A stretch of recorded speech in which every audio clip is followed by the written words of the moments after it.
Salpe Wanyambe. Selamat pagi saudara-saudari yang dikasihi Kristus. Mari kita mengawali hari baru dengan mendengarkan firman Tuhan yang diambil dari Injil Matius pasal 6 ayat 1 sampai dengan 6. Dilanjut ayat 16 sampai dengan 18. Tuhan bersamamu. Inilah Injil suci menurut Matius.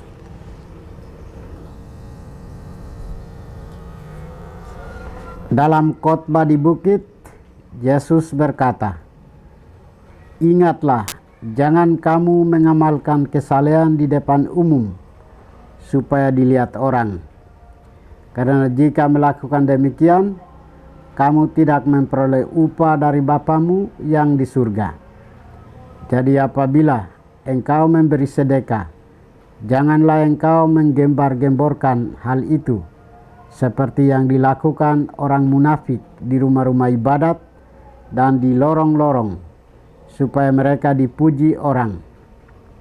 Sesungguhnya aku berkata kepadamu, mereka sudah mendapat upahnya. Namun jika engkau memberi sedekah, janganlah diketahui tangan kirimu apa yang diperbuat tangan kananmu. Hendaklah sedekahmu itu diberikan dengan tersembunyi, maka Bapamu yang melihat yang tersembunyi akan membalasnya kepadamu. Apabila kamu berdoa, janganlah berdoa seperti orang munafik. Mereka suka mengucapkan doanya dengan berdiri dalam rumah-rumah ibadat dan pada tikungan-tikungan jalan raya, supaya mereka dilihat orang. Sesungguhnya aku berkata kepadamu, mereka sudah mendapat upahnya. Namun jika engkau berdoa, masuklah ke dalam kamarmu, tutuplah pintu, dan berdoalah kepada Bapamu yang ada di tempat tersembunyi. Maka Bapamu yang melihat yang tersembunyi akan membalasnya kepadamu. Apabila kamu berpuasa, janganlah muram mukamu seperti orang munafik. Mereka mengubah air mukanya supaya orang melihat bahwa mereka sedang berpuasa. Sesungguhnya aku berkata kepadamu, mereka sudah mendapat upahnya. Namun apabila engkau berpuasa, minyakilah kepalamu dan cucilah mukamu, supaya jangan dilihat oleh orang bahwa engkau sedang berpuasa, melainkan hanya oleh Bapamu yang ada di tempat tersembunyi.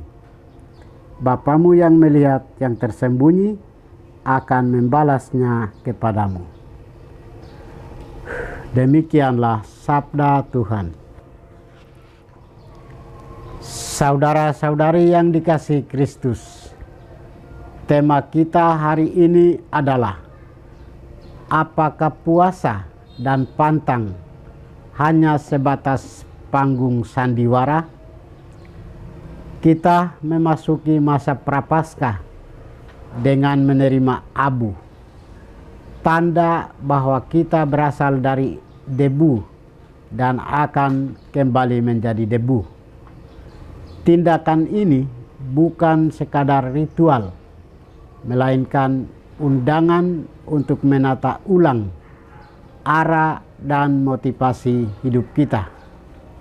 Selama 40 hari, gereja mengajak kita menjalani retret agung melalui puasa, pantang, doa, dan amal agar hati kita dimurnikan dan siap menyambut misteri Paskah.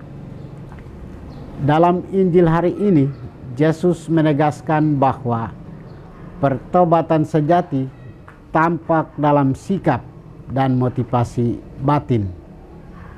Ia mengkritik praktik keagamaan orang Farisi yang mencari pujian dari manusia. Mereka disebut munafik, hipokrites, aktor yang bermain peran. Bagi Yesus, kewajiban agama bukan sarana pencitraan, melainkan jalan menuju relasi yang intim dengan Allah dan kasih yang nyata kepada sesama. Yesus menekankan 3 hal. Pertama, memberi sedekah dengan hati yang tulus, bukan demi pujian. Kedua, berdoa sebagai komunikasi intim dengan Bapa, dilakukan dalam keheningan batin tanpa topeng kepalsuan. Ketiga, berpuasa dan berpantang sebagai jalan pertobatan, dijalani dengan sukacita, bukan untuk dipamerkan. Masa Prapaskah mengajak kita masuk ke kamar batin, menutup pintu dari kepalsuan, dan membiarkan Allah membarui hati kita. Pertobatan sejati selalu lahir dari relasi yang jujur dengan Tuhan dan sesama. Saudara-saudari terkasih, minyakilah kepalamu dan cucilah mukamu. Artinya, hubungan kita dengan Tuhan tidak perlu dipamerkan lewat wajah yang lesu. Sebab kekuatan rohani yang sesungguhnya justru lahir saat kita tetap bersinar di luar, meski sedang berjuang di dalam. Marilah memasuki masa Prapaskah ini dengan semangat baru, menata hidup rohani dalam ketulusan dan kerendahan hati demi kemuliaan Allah.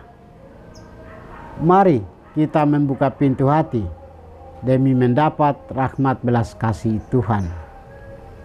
Tuhan memberkati kita. Marilah kita berdoa. Tuhan, pagi ini kami kembali naikkan puji dan syukur kepadamu.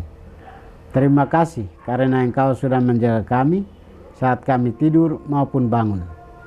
Terima kasih untuk udara sejuk dan segar pagi ini.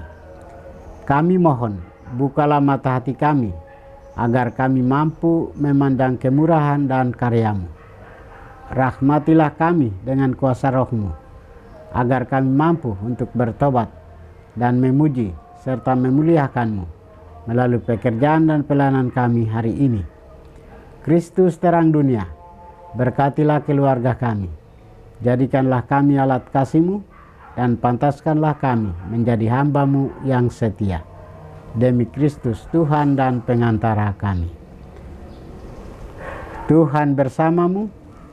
Semoga kita sekalian, orang-orang yang kita kasih dan doakan, seluruh aktivitas kita hari ini dibimbing, dilindungi, dan diberkati oleh berkat Allah yang Maha Kuasa, Bapa dan Putra dan Roh Kudus.